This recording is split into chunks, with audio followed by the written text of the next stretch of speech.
Justin, you came over here and said it's part of my job to do these interviews, and we do appreciate it. Yeah. Obviously, I know it's very hard to assess a fight right afterwards. There's a lot of adrenaline, a lot of things going. But in terms of how this fight with Khabib went, what's going through your mind? Man, I'm happy to have that feeling. You know, when that bell rings, it's a special feeling. I love it. I don't think there's anybody that loves that more than I do.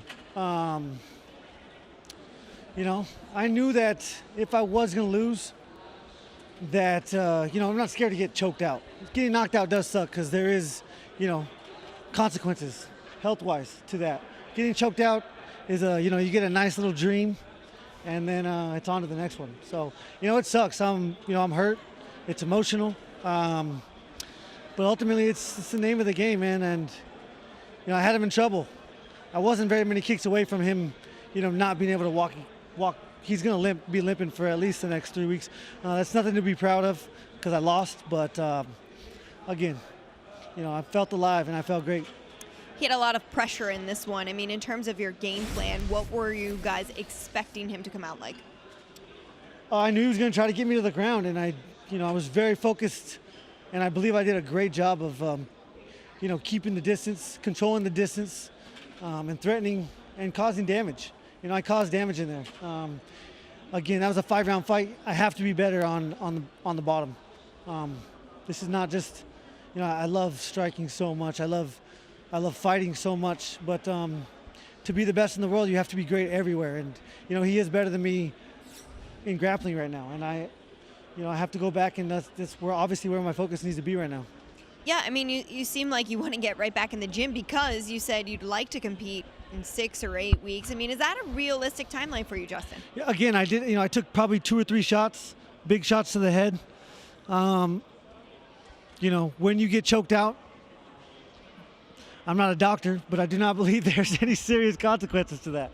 You know, and yeah, I love this, and there's a belt on the line now. You know, he just retired, and you know, I hope that that's something that he really thought about. I don't believe anybody should be making, you know, decisions like that right in the cage after a fight. You know, we're so emotional. It's such an emotional time. Win or lose, you have no idea how many emotions we go through, and what we go through, and what we deal with internally.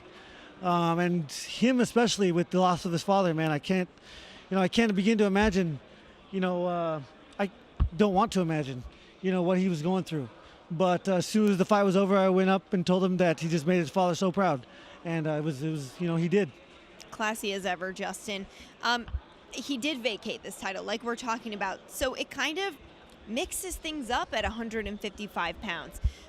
So what do you think could be next for you in the division? Do you feel like you could fight for their belt again? Do you feel like there's a name that's standing out to you that you wanted to fight? I mean, with him retired, you know, I'm number 1. Poirier and McGregor are going to fight. They haven't made it official, so if McGregor wants to bounce out and get the belt, then I'm right here. You know, if they want to give it to someone else, then so be it. But I'll be ready, and I'm ready to fight again. This is my job. This is my life, and I love it so much. And we appreciate the fact that you even love doing media. The fact that you'll come over here and talk to us. I mean, you know, I fight for. I posted earlier that I would never let my nephew down. Just because you lose, you know, it's not over. I've lost twice, and look at it, I was just fighting for a belt. Nobody, you know, there's not a lot of people in the sport, not experts, not non-experts, not the assholes at home that would have ever thought I would be here after I lost to Poirier that night. And, you know, my coaches believed it, I believed it, because I love competing so much. So, you know, why not? Let's go. Thank you for watching ESPN on YouTube. For live streaming sports and premium content, subscribe to ESPN+.